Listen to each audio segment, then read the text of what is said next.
여러분, 저걸 보세요. 저기 젤렌스키 대통령과 도널드 트럼프 대통령이 함께 앙카라, 터키에서 열린 나토 정상회의에 앉아 있습니다. 이 일은 7월 7일부터 8일까지 일어났고 평범한 만남이 아니었습니다. 트럼프가 처음으로 젤렌스키에게 매우 긍정적인 태도를 보였기 때문입니다. 우크라이나의 신부 타격과 중거리 타격이 러시아에 너무나 큰 피해를 입혀서 트럼프의 다소 단순한 시각으로 볼 때 그는 이제 젤렌스키가 이기고 있다고 보고 트럼프는 승자를 좋아합니다. 그래서 그런 긍정적인 태도가 나온 것입니다. 그리고 그들의 대화에는 좋은 순간이 많았는데 그중 한 장면이었습니다. 제가 한 가지만 보여드릴게요. 이 장면이 러시아인들을 정말 화나게 했거든요. 나중에 그 분노를 살펴볼 예정입니다. 하지만 이 순간을 한번 보시죠. 푸틴 대통령이 모스크바에서 만나고 싶다고 말했습니다. 제가 글쎄요, 그의 입장에서 생각해 봐야겠어요 라고 말했어요. 그가 모스크바에 갈지 모르겠어요. 어쩌면 갈 수도 있죠. 당신은 가시겠습니까? 어렵죠. 거기에는 우크라이나 드론이 많이 있으니까요. 맞아요. 그는 그 방에 있고 싶어하지 않아요. 그는 그 방에 있고 싶어하지 않아요. 그런 조언을 원하지 않아요. 그래서 우크라이나인들은 알고 있고 젤렌스키도 그들의 신부 타격 능력이 러시아를 굴욕스럽게 만들고 있다는 걸 알아요. 트럼프도 그걸 보고 있어요. 트럼프가 모스크바에서 푸틴을 만나고 싶으신가요? 라고 묻고 푸틴은 여러 번 모스크바에서 만나자고 했지만 젤렌스키는 다른 곳에서 만나자고 합니다. 그리고 젤렌스키는 나는 갈 수 없다고 말해요. 왜냐하면 그곳에는 우크라이나 드론들이 있기 때문이죠. 우리가 모스크바 정유소 공격에서 봤던 것처럼요. 그곳에는 우크라이나 드론이 많이 있습니다. 그 드론들은 매일 러시아로 수천 킬로미터를 날아갑니다. 이는 나토 정상회의에서 러시아의 큰 굴욕입니다. 러시아인들은 이를 무시할 수 없고 결코 작은 일이 아닙니다. 그들은 미국을 두려워하며 항상 워싱턴을 언급합니다. 우리가 뭘 해야 하지? 워싱턴을 공격해야 하나? 라는 얘기가 자주 나옵니다. 그래서 이제 저는 그리고리 다음으로 러시아가 본 가장 수다스러운 사람 중 한 명을 소개합니다. 바로 예브게니 골드만입니다. 이제 여러분도 이 남자에게 익숙해졌을 거라 확신합니다. 그는 앞으로 몇 년 안에 무대에서 사라질 것입니다. 하지만 지금은 살아있고 건강하게 정상회담에 대해 계속 떠들고 있습니다. 이제 두 분짜리입니다. 저는 전체를 볼 생각입니다. 그는 남들이 말하지 않는 진실을 말하니까요. 안녕하세요. 좋은 아침입니다. 그래서 우리 모두는 지도부가 스스로 궁지에 몰렸다는 걸 깨달았습니다. 앵커리지 헛소리가 온 사방에 퍼졌습니다. 혈관과 공기를 타고 이제 완전히 사라졌습니다. 트럼프 할아버지는 젤렌스키를 칭찬하며 더 깊이 공격하자고 했습니다. 맞아요. 트럼프의 어조에서 가장 큰 변화 중 하나죠. 그는 원래 젤렌스키에게 매우 부정적이었으니까요. 아마 개인적으로 그를 좋아하지 않는 것 같아요. 하지만 이제 우크라이나의 중거리 타격이 얼마나 효과적인지 보고 있습니다. 우리는 점령된 남부 우크라이나, 노보로시아 고속도로, 보급망을 파괴한 공격, 그리고 장거리 타격, 심층 타격에 대해 이야기하고 있습니다. 우리는 러시아 내륙의 정유소들에 대해 이야기하는데 예를 들어 옴스크는 우크라이나 국경에서 2,500km 떨어져 있습니다. 효과에 대해 말하자면 트럼프는 젤렌스키를 칭찬하며 더 깊숙이 타격하라고 했습니다. 분위기는 그랬어요. 네가 이기고 있어. 마음에 들어. 더 깊이 타격해. 예브게니 골레만이 트럼프 할아버지, 젤렌스키 대통령이 더 깊이 타격하라 했어요. 라고 말했습니다. 여러분, 마음 단단히 먹고 2배로 노력하세요. 힘든 시기가 옵니다. 괜히 불안 조장한다고 하지 마세요. 이제 갑자기 모두가 이 이야기를 하고 있고 더 이상 아무도 서로를 욕하지 않습니다. 이런 거짓말과 부정직함에 대해 모두가 지긋지긋해하고 있습니다. 알겠어요. 그는 횡설수설하며 주제를 넘나들지만 각 주제에서 진실의 단편을 얻을 수 있습니다. 이제 그는 주제를 장교들의 거짓말에서 모스크바의 지도부로 바꿨습니다. 이제 그는 이것에 대해 이야기하고 있습니다. 쿠피안스크에 대해서도 거짓말하고 콘스탄티노프카에 대해서도 거짓말하고 있습니다. 러시아 쪽에서는 그곳을 콘스탄티니우카라고 부르죠. 대통령에게 거짓말을 멈추세요. 정말 배짱 있는 누가 나서서 이 나라에 대체 무슨 일이 벌어지고 있는지 진실을 말해줄 수는 없나요? 러시아인들에게서 나타나는 증상 중 하나는 보야르, 즉 정치인이나 중간급 지도자들은 나쁘고 차르는 좋다는 겁니다. 대통령은 좋다는 거죠. 그래서 예브게니 골만은 푸틴에게 정면으로 맞섰지만 이 영상에서 그는 다시 보야르가 나쁘다는 함정에 빠집니다. 그들은 좋은 차르에게 거짓말을 하고 있다고 하죠. 그에게 거짓말하지 마라. 그가 알기만 하면 된다. 이런 식입니다. 하지만 진실은 푸틴은 이미 다 알고 있다는 겁니다. 이 시스템을 설계한 사람이 바로 그입니다. 이건 그의 게임이에요. 푸틴은 무슨 일이 일어나고 있는지 정확히 알고 있습니다. 그는 러시아의 손실을 감수할 만하다고 생각합니다. 또 진짜 용기 있는 사람이 대통령에게 진실을 말할 수 있을까요? 정기적으로 그렇게 하는 사람들이 있었습니다. 항상 그런 일이 일어납니다. 누군가 진실을 말하면 그들은 해고당합니다. 그게 현실입니다. 푸틴은 현실에 대한 자기 머릿속 그림을 누군가가 깨는 것을 좋아하지 않습니다. 그에게는 어떤 이미지가 있습니다. 누군가 들어와서 그것을 깨트리면 그는 보통 그 사람을 그냥 내보냅니다. 만약 그 사람이 절대 내보낼 수 없는 중요한 인물이라면 알다시피 창문 밖으로 떨어지게 될 겁니다. 그러니까 진실을 말하는 사람들이 있긴 하지만 그들은 결국 사라지게 됩니다. 그게 러시아의 문제입니다. 레즈니코프, 러시아 경제개발부 장관이 우리가 미국을 따라잡고 추월하고 있다고 주장하는 방식은 아닙니다. 그래요, 정말요. 당나귀나 노새를 타고서요. 아니면 뭐죠? 도대체 어떤 경제에서요? 오늘 제 연금이 들어왔는데 4,800 루블이에요. 세상에. 주님의 이름을 함부로 써서 죄송하지만 진짜 여기 앉아서 생각하게 돼요. 기름을 채워야 할지 아니면 그냥 술이나 마셔버릴지. 그래도 취하지도 않을 거예요. 너무 부족하니까요. 그래요. 연금이 4,800 루블이라니. 유럽에서는 그게 용돈 수준이죠. 그게 얼마냐고요? 70유로예요. 그래요. 사실 러시아의 연금은 더 많아요. 한 300유로 정도 되죠? 그런데 그분이 방금 언급한 건 한 번의 지급액이 70유로밖에 안 됐다는 거예요. 정말 암담하죠? 어떻게 보든 70유로를 아무리 곱해도 300유로가 된다 해도 암담하죠. 정말 안 좋은 상황이에요. 우리 군인들이 어떻게 사는지 보세요.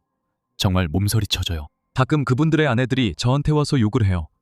정말 울고 싶어집니다. 이르쿠츠크에서 월급이 5만 루블이에요. 북쪽에서 어떻게 살아? 나도 무르만스크 등 그 지역에 가봤는데 도시들이 유령 도시 같았어. 그곳이 아무것도 없는 곳가 되면 안 돼. 모든 것이 갖춰져야 해. 여긴 오아시스처럼 영화관과 다양한 스포츠 행사가 있어야 해. 지금 그는 러시아의 엘리트, 즉 군인들에 대해 이야기하고 있어. 러시아는 내부적으로 자신들을 그렇게 묘사하지. 군인들이 엘리트고 그들은 모든 것을 가져야 한다고. 그들은 영웅이야. 이건 미국도 마찬가지야. 그들의 군대가 그렇게 효율적인 이유는 단순히 군대가 강해서가 아니야. 물론 군대도 강하지.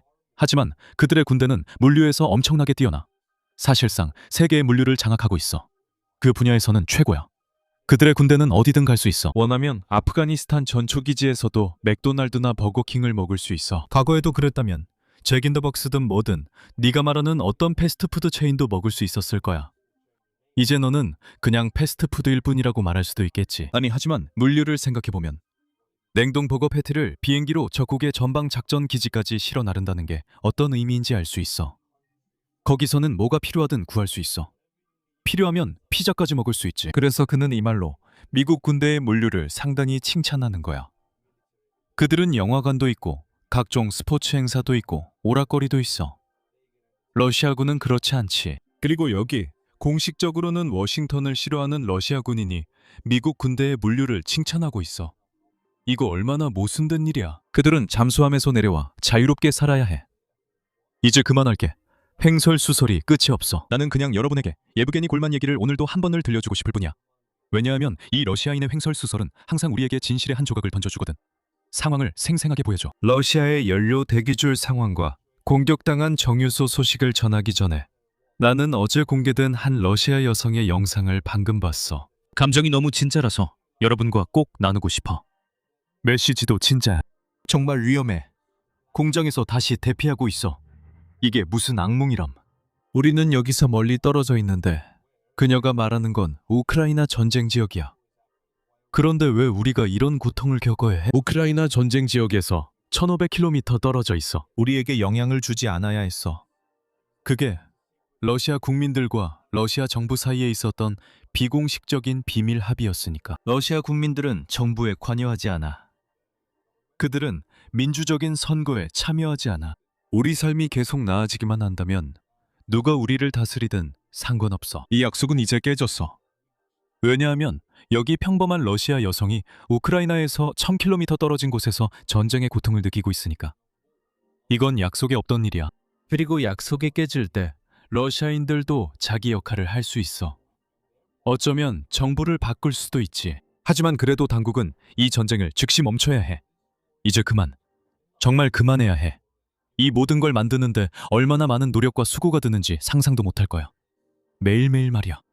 건설 노동자들은 이 공장에서 땀 흘리며 일하고 어떤 가족들은 서로 얼굴도 못 봐. 그런데 너희 자식들은 뭘 하고 있는 거야? 이제 그만할 때가 된 것 같아. 당장 멈춰. 이제 그만. 너희는 마지막 대형 공장까지 망치고 싶은 거냐? 이걸로 뭘 이루려고 하는 거야? 왜 이렇게 많은 사람들을 고통스럽게 하는 거야? 이건 러시아 정부, 특히 항상 이런 짓을 하는 차르 푸틴에게 보내는 메시지야. 도대체 왜? 이제 그만해. 전쟁은 안 돼. 이제 그만. 봐, 전쟁은 안 돼. 이 문제는 러시아에서 전면 침공 이후로 감옥에 갈 수도 있고 벌금도 물 수 있어. 그것도 거액의 벌금을. 그래서 만약 네가 이걸 지금 공개 영상에서 말하면 이 소녀는 아마 들키게 될 거야. 내가 그녀가 감옥에 간다고 말하는 건 아니지만 분명히 벌금을 물게 될 거야. 왜냐하면 이건 정부를 비방하는 거니까. 그리고 어쩌면 러시아 군대를 비방했다는 죄도 씌울 수 있을 거야. 이런 무인기와 미사일, 그리고 다른 모든 것들이 양쪽 모두에 충분히 있어. 당신들이 싸워주면 우리는 평화롭게 살 수 있을지도 몰라. 얼마나 더 해야 해? 절박한 러시아 여성의 훌륭한 메시지야. 좋아, 친구들. 러시아 가스 부족 사태야. 새로운 사례와 상황이 생기기 때문에 줄을 서 있는 사람들의 영상을 한번 보자. 그리고 러시아인들은 대부분 충동적이고 분석적이지 않은 민족인데 유럽의 몇몇 국가들과 비교해보면 그런 사람들을 주유소에 두고 기름과 돈을 빼앗고 어쩌면 화장실도 없을 수도 있어. 재미있는 상황들이 벌어질 거야. 우리는 그들이 캠핑하는 것부터 시작해. 이 캠핑은 괜찮아. 우리도 봤잖아. 나는 그들의 장비를 보여주고 싶어. 한번 확대해서 앞으로 가보자. 이제 저 남자는 여행 가방을 들고 있는데 안에 뭐가 있을까? 이게 바로 주유소 근처에서 캠핑하는 데 필요한 모든 거야. 이건 보온병이고 트럼프 카드도 있어. 물론 담배도 있고 내가 잘 모르는 다른 장비들도 있어. 주유소 캠퍼를 위한 제임스 본드 장비처럼 보이지? 그리고 저기 테이블에 있는 밀빵, 흰빵도 봐. 러시아 사람들은 항상 이런 걸 엄청 많이 써. 러시아 사람들은 햄이랑 치즈, 그리고 피클 같은 걸 넣은 흰빵 샌드위치를 정말 좋아해. 이런 걸 정말 많이 써. 여기 있는 컵들, 어쩌면 순수 보드카일 수도 있어. 농담 아니고 플라스틱 컵에 바로 마시기도 해. 이게 바로 러시아스러운 세팅이야. 또 다른 예시지만 같은 장소야. 이 사람들은 여기서 캠핑을 했고 아침이 되자 캠핑한 보람이 있었어. 진짜 연료 트럭이 도착했거든. 그들은 기다리고 있었고 사람들이 막 일어나고 있었지. 연료 트럭, 루코일 트럭이 실제로 루코일 주유소에 도착했어. 사람들이 친구들에게 우린 살았다. 신들이 휘발유를 보내줬어. 신들이여 고마워. 이제 우리도 얻을 수 있겠어. 라고 말하지. 하지만 연료 트럭이 왔다고 해서 상황이 그렇게 낙관적인 건 아니야. 하지만 러시아 정부와 현지 당국에 따르면 이제 일부 주유소에서는 일반인들에게 더 이상 판매하지 않는다고 해. 연방 공무원이나 일부 사업체만 바우처로 살 수 있어. 그래서 사람들이 며칠째 여기서 야영 중이야. 연료 트럭이 와도 운전기사는 너희에겐 못 팔아. 주유소로 들어가는 거야. 라고 해. 이건 너희가 아니라 바우처 있는 사람들 거야. 얼마나 화날지 상상해봐. 너는 여기서 거의 사나흘을 기다렸는데 이제 그들은 이걸 어떤 부패한 경찰관이나 의사 아니면 러시아 당국이 필수 노동자라고 여기는 사람들에게만 팔고 다른 사람들에게는 팔지 않아. 이런 게 사람들을 화나게 하는 거야. 상황이 너무 절박해져서 사람들이 도로에서 이런 연료 트럭을 보면 가끔 따라붙기도 해. 사람들은 그 트럭을 따라가서 몰아세우고 가끔은 멈추게 하려고 해. 이제 연료 트럭이 러시아 도로에서 아주 희귀한 존재가 돼서 이런 트럭이 지나가면 도로 상황이 위험해지기도 해. 그래서 사람들이 그 트럭이 어디를 가든 따라다니는 거지. 하지만 때로는 그 트럭들이 연료를 선박 항로나 공장, 항공기 공장 같은 곳에 배달하기도 해. 어쨌든 그 연료는 민간용이 아니야. 주유소에 들어오는 연료조차도 때로는 민간인을 위한 게 아니야. 오직 필수 인력만 사용할 수 있거든. 그래서 사람들이 정말 화가 많이 나 있어. 사람들이 너무 화가 나서 이런 영상들이 나오기 시작했어. 러시아 남성이 실제로 올라타는 장면이야. 러시아의 잭 스페로우야. 러시아에 취한 잭 스페로우가 연료 트럭에 올라타고 있어. 뭘 하려는 건지 모르겠어. 100톤의 연료를 빼내려는 건가? 나한테 묻지 마. 하지만 이게 그 영상이야. 내가 실제로 옮겼어. 그리고 뿅! 이렇게 된 거지. 그 다음에 무슨 일이 일어났는지는 몰라. 나한테 묻지 마. 여긴 러시아야. 뭐든지 가능하지. 그는 UFO 같은 것에 납치당했어. 그리고 아직 민간인에게 연료를 파는 주유소가 있는 곳이면 어디든 이런 상황이 벌어져. 이 여성은 스시를 먹고 있어. 괜찮아. 스시를 먹으면서 이렇게 사는 게 무섭다고 말하고 주유기를 두고 엄청난 싸움이 벌어지고 있다는 걸 아무렇지 않게 촬영하고 있어. 사람들이 실제로 싸움을 벌여. 너무 오래 있었잖아. 이제 내 차례야. 쾅! 2시간이나 기다렸거든. 그래서 싸움이 나. 그리고 이건 그런 장면들을 모은 거야. 계속 이어져. 남자 대 여자, 여자 대 여자. 그런 구분도 없어. 여긴 러시아니까. 여자라고 해서 나 때리면 안 돼. 같은 건 통하지 않아. 푸틴이 이미 몇 년 전에 가정폭력을 비범죄화했기 때문에 러시아에는 그런 게 존재하지 않아. 러시아에서는 남자가 여자를 때리거나 여자가 남자를 때리는 게 어느 정도 정상처럼 여겨져. 이런 일도 아주 자주 일어나. 남자가 여자만 때리는 게 아니라 여자도 남자를 프라이팬이나 칼로 때릴 때가 있어. 정말 심각한 일이야. 그래서 여자도 많이 맞고 남자도 많이 맞아. 주유소에서는 모두가 맞는 일이 흔해. 이제는 주유소 전쟁이라고 부르지. 그리고 정말 많은 영상들이 있어서 이걸로만도 영상을 하나 만들 수 있을 정도야. 또 다른 예로는 사람들이 실제로 차에서 살고 있다는 거야. 이제 이 남자를 봐봐. 그는 이틀 동안 차에서 버티며 지내면서 원래는 일하고 있어야 했지. 이게 바로 러시아 경제야. 이제 노동자들은 특별 군사작전에 동원된 게 아니라 주유소에서 그냥 기다리고 있어. 이건 수천억의 돈이 만들어지지 않고 있는 거야. 왜냐하면 노동자들이 그냥 휘발유를 기다리고 있기 때문이지. 여러분, 이게 끝입니다. 제가 몇 주 전에 올린 휘발유에 관한 제 영상에서 했던 말을 철회하고 싶어요. 그때 모스크바에 오라고 했었죠. 모스크바에는 휘발유가 있다고, 주유하고 떠날 수 있다고 말했었는데요. 그가 모스크바에 오라고 했고 여기 휘발유 있다고 했어요. 지난주에 운 좋게 겨우 주유했습니다. 이제 일주일이 지났고 저는 이틀째 차에서 살고 있습니다. 저처럼 수백, 수천 명의 사람들이 있습니다. 그리고 이들은 러시아에서 일하는 사람들이에요. 직장이 있는 사람들이죠. 그들은 출근해야 하지만 연료가 없어서 갈 수 없습니다. 선사는 연료를 구해오라고, 젠장 신경 안 쓴다고 말합니다. 연료를 구해서 다시 오라고 하죠. 그래서 그들은 알겠다고 연료를 구해야겠다고 생각합니다. 그들은 주유소에서 이틀 동안 줄을 서서 기다립니다. 그 시간 동안 일은 하지 못하고 회사는 손해를 보고 러시아의 GDP는 하락하게 됩니다. 이건 실제로 사람들이 휘발유를 기다리느라 노동력에서 빠져나가는 겁니다. 이건 결코 작은 일이 아닙니다. 일할 나이 남성들이 일하지 않으면 러시아 노동력에 큰 문제가 됩니다. 예를 들어 러시아에는 소규모 사업체들이 있지만 모두 사라지고 있습니다. 대부분 살아남는 것은 정부 보조금을 받는 대기업, 무기회사, 석유회사, 가스회사들일 것입니다. 하지만 이건 당신이나 저처럼 유럽이나 미국, 캐나다에서 가질 수 있는 작은 회사를 가진 러시아 여성의 이야기입니다. 몇 명의 직원이 함께 일하는 작은 회사죠. 이 러시아 여성도 같은 일을 하려 하지만 러시아에 살고 있어 상황이 완전히 다릅니다. 저는 정말 충격을 받았습니다. 주유소 직원이 줄 서 있는 모든 차들을 지나가면서 오늘은 기름이 없을 거라고 말했습니다. 우리는 21세기에 살고 있습니다. 기술의 시대죠. 하지만 그녀가 잘못 생각하는 부분이 있습니다. 우리는 그렇게 살고 있습니다. 그들은 그렇지 않습니다. 여기는 러시아입니다. 저는 그들이 21세기는 물론 20세기에도 살고 있지 않다고 생각합니다. 일부 시골 지역에서는 19세기 수준입니다. 하지만 확실히 아닙니다. 러시아에서 21세기는 오직 대도시에만 해당됩니다. 그 외 지역은 적어도 50년은 뒤처져 있습니다. 정말로요. 우리는 아무런 서비스도 없습니다. 저는 남편에게 긴급 전화도 못하고 제 사업도 제대로 운영 못합니다. 남편도 사업을 해서 우리 모두 손해입니다. 그런데 손해 안 보는 게 뭔지 아세요? 그녀의 입술이요. 손해를 볼수록 점점 더 커지거든요. 그래서 저는 러시아 여성들이 왜 그런지 모르겠어요. 왠지 그들의 미의 우상은 물고기인 것 같아요. 왜 그런지 모르겠어요. 여기 에스토니아는 안 그런데 국경을 몇 킬로미터만 넘어가도 모두 물고기를 좋아하고 물고기처럼 보이려 해요. 저한테 묻지 마세요. 러시아 여성들은 이 없이 입술에 주사 맞아요. 우린 아무것도 할 수 없어요. 차에 기름도 못 넣어요. 집에 갈 만큼도 없어요. 아주 사소하고 조금 불편한 상황이 있잖아요. 그냥 무시하죠. 그러면 나중에 더 커져서 돌아와요. 그때도 무시해요. 이제는 좀 더 커졌으니까요. 더 귀찮아지죠. 그리고 나서 30년 동안 무시하는 거죠. 그리고 그 상황이 평화를 사랑하는 이웃나라와 전쟁을 시작하고 그 나라 사람들을 없애려고 하죠. 거기서 집단 학살을 시도하고 그 나라는 반격합니다.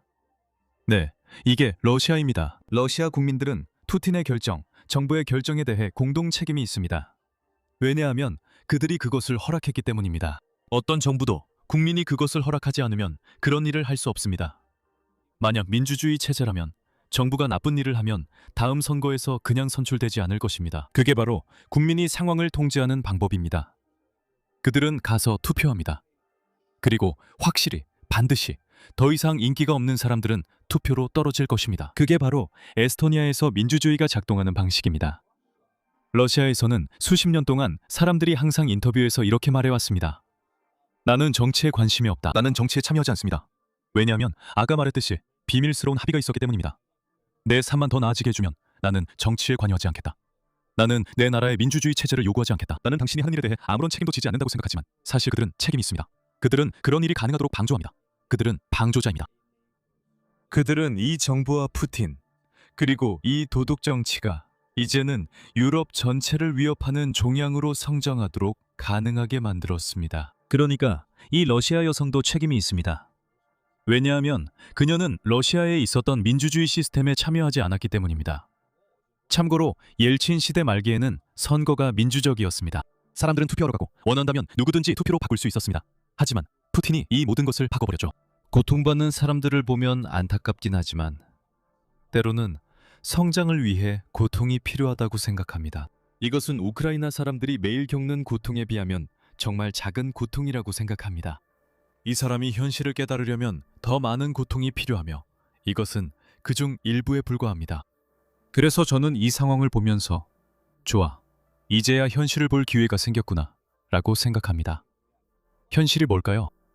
현실은 어제 또다시 우크라이나 드론이 러시아의 정유소를 공격했다는 겁니다. 그리고 그 정유소는 작은 곳이 아니었습니다. 우리가 말하는 곳은 니즈네캄스크 정유소로 모스크바 반대편 아주 멀리 떨어진 곳입니다. 그래서 우크라이나 드론이 또다시 적진을 가로질러 거의 1000km 가까이 아주 낮게 나무 꼭대기를 스치듯이 아주 시끄럽게 날아갔다는 겁니다. 모두가 그 드론을 받고 모두가 촬영했지만 아무도 격추하지 못했습니다. 그리고 그 드론들은 니즈네캄스크 정유소까지 날아갔습니다. 이 정유소는 1700만 톤의 석유를 정제하는 정말 엄청나게 큰 정유소입니다. 그리고 그곳에서 저절로 불이 났거나 러시아인들 말대로 파편에 맞았습니다. 캉! 그게 결과입니다. 이 사이렌 소리는 항상 키예프에 있을 때가 떠오릅니다. 우리는 거의 매일 밤 아니면 8번쯤 이런 소리로 잠에서 깼습니다. 저 러시아 여성분도 울고 있었고 저 역시 8번이나 그런 경험을 했습니다. 하지만 그곳엔 아이를 둔 사람들, 유치원에 가야 하는 이들, 잠 못 자는 이들, 울며 두려워하는 이들이 있습니다.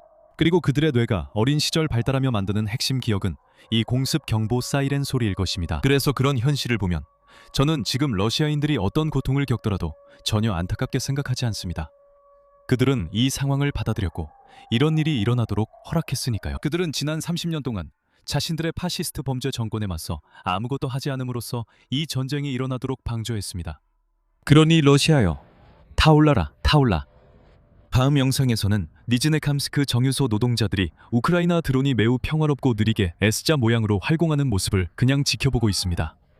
대공포화를 피하려고 하는데 참고로 대공포화는 전혀 없습니다. 러시아 최대 정유소 중 하나지만 대공방어가 없습니다. 이 드론은 존재하지도 않는 대공포화를 피하고 있다가 조종사가 이 정도면 목표로 삼기에 충분하다고 생각한 것 같습니다. 이후 드론이 그 안으로 곤두박질 칩니다. 그리고 모든 노동자들, 참고로 한 가지 말씀드리고 싶습니다. 혹시 러시아 선전에 넘어가셨더라도 자신을 탓하지 마세요. 저는 바로잡으려고 여기 있습니다. 러시아는 진정한 구식 유럽 국가이고 기독교적 가치관과 가족 전통, 뭐 그런 것들이 있다고 생각할 수 있습니다. 하지만 아니에요. 러시아 인구의 상당수가 무슬림입니다. 엄청난 비율의 사람들이 예를 들어 인도, 네팔, 방글라데시 같은 나라에서 온 이민자들입니다. 여기 노동자들은 러시아인이 아닌 이민자들입니다. 러시아 남성들이 아닙니다. 그들 중 많은 사람들이 그래요. 우리가 가진 것만 봐도 심지어 중국인들도 있을 수 있습니다. 러시아에서 일하는 중국인들도 많아요. 1% 정도가 아니라는 얘기입니다. 아니요. 저는 러시아에 수천만 명의 이민자와 이민 노동자가 있다고 말하는 겁니다. 그리고 그들은 그것을 드러내지 않아요. 왜냐하면 그건 서방을 대상으로 한 러시아의 선전에 맞지 않기 때문이죠. 서방에서 정부가 좀 더 옛날식이고 전통적이길 바라는 사람들에게 말이에요. 그들은 러시아 선전을 보며 이 나라가 기독교적 가치와 백인만 있는 곳처럼 생각하지만 사실 전혀 그렇지 않습니다. 제가 구글에 검색해 볼게요. 결과를 봅시다. 추정에 따르면 러시아에는 약 1600만에서 2500만 명의 무슬림이 살고 있으며 이는 전체 인구의 거의 20%에 해당합니다. 괜찮아요. 저는 무슬림에 반감이 없어요. 다만 일부 댓글에서 러시아를 전통주의 국가로 보는 건 백인 기독교 국가로 여긴다는 점을 말하고 싶었습니다. 전혀 그렇지 않습니다. 하지만 저는 일부 사람들의 선전적 신념을 깨기에는 분명히 부족하다는 걸 압니다. 계속 말씀드리겠습니다. 이 이민 노동자들이 정유소에 앉아있는 이 드론에 대해 실제로 어떻게 느끼는지 보여드리기 위해서입니다. 자, 저 사람들에겐 에어쇼가 펼쳐집니다. 그들은 휘파람을 불며 즐기고 있습니다. 그들에게는 에어쇼입니다. 그들은 우크라이나 드론이 자기 일터를 타격하는 걸 보고 그래, 잘한다, 계속해, 이런 반응입니다. 마치 에어쇼를 보는 것 같아요. 좋아, 이제 그들이 달리고 있어. 근데 이 휘파람 소리는 드론을 응원하는 것 같아. 그런데 가장 나쁜 게 뭔지 알아? 당신은 이 정유소 옆에서 이틀 동안 이 정유소에서 나오는 연료를 기다리며 연료줄에 서 있었는데 우크라이나 드론이 그걸 타격하는 걸 보게 되는 거야. 그게 최악 중에 최악이지. 방금 연료를 받을 방법이 전혀 없다는 걸 알게 된 거야. 왜냐하면 그걸 만드는 공장이 불타고 있으니까. 정말 끔찍하죠. 마지막으로 러시아 정유업계의 상황이 얼마나 심각한지, 심지어 정상적으로 운영되는 정유소조차도 얼마나 힘든지 분석해 드릴게요. 모든 것이 하나의 시스템이기 때문입니다. 시스템에서 일부 기능을 제거하면 그게 다른 모든 생산자와 생산 능력에 영향을 미칩니다. 그리고 이 경우에는 다른 정상적으로 운영되는 정유소들도 영향을 받게 되죠. 러시아 정유소의 고장 발생도 크게 증가할 것입니다. 그 이유는 여러 가지가 있지만 지금 여기서 세 가지를 말씀드리겠습니다. 첫 번째로 러시아는 연료가 빠르게 부족해지고 있고 정치적 압력 때문에 남아있는 정유소들의 가동 한계를 정상적인 운전 범위를 넘어서까지 밀어붙일 것입니다. 이로 인해 마모가 심해지고 결국 부품이 고장나게 됩니다. 두 번째로 부품의 소비가 증가하면 예비 부품 상황에도 부담이 될 것입니다. 정유소는 수백만 개의 부품으로 구성되어 있으며 그중 많은 부품들이 해외에서 생산되기 때문에 공급이 부족합니다. 이 부품들은 또한 강력한 제재를 받고 있어서 여러 중개인을 거쳐 오랜 시간이 걸린 후에야 러시아에 도착합니다. 참고로 러시아의 가장 크고 현대적인 정유소에 있는 크래킹 설비와 증류탑은 대부분 유럽 기업들이 건설했지만 이제는 더 이상 그렇게 하지 않습니다. 이제는 그 기업들이 더 이상 유지보수를 하지 않습니다. 그래서 고장이 나면 그냥 망가진 채로 남게 됩니다. 그게 끝입니다. 중국이 대체품을 만들 수는 있지만 실제로는 만들지 않습니다. 중국이 이런 장비들을 대체하는 모습을 본 적이 없습니다. 중국이 대규모로 정유 증류 장치를 러시아로 운송하는 것도 본 적이 없습니다. 저는 그런 걸 본 적이 없습니다. 세 번째로, 우크라이나 드론이 정유소에 도달하지 않더라도 우크라이나 드론이 정유소에 접근하면 비상 셧다운이 자주 시행됩니다. 그 절차만으로도 정유소에 손상이 가지만 그래도 완전히 가득 찬 증류탑이 드론에 맞는 것보다는 낫습니다. 그게 제가 이해하지 못하는 부분입니다. 저도 사실인 건 알지만 댓글로 가동 중 증류탑 셧다운 시 실제 손상이 발생한다는 점을 설명해 주실 수 있나요? 증류탑은 계속해서 가동되도록 설계되고 만들어졌습니다. 왜 셧다운이 손상을 주는지 정확히는 모르겠지만 너무 많이 들어서 사실이라고 믿고 있습니다. 하지만 여러분 중 일부는 왜 그렇게 자꾸 가동을 중단하면 손상이 가는지 분명히 아실 거라고 생각합니다. 실제로 시설에 손상이 갑니다. 그리고 그건 드론이 들어오기 때문입니다. 정유소를 멈추게 되는 거죠. 그러니까 댓글로 저와 다른 시청자들에게 자유롭게 알려주세요. 여러분, 시청해주시고 계속 찾아와 주셔서 감사합니다. 저는 매주 월요일, 수요일, 금요일마다 여러분을 위해 돌아올 겁니다. 다음 영상까지 꼭 채널 구독하시고 안녕히 계세요.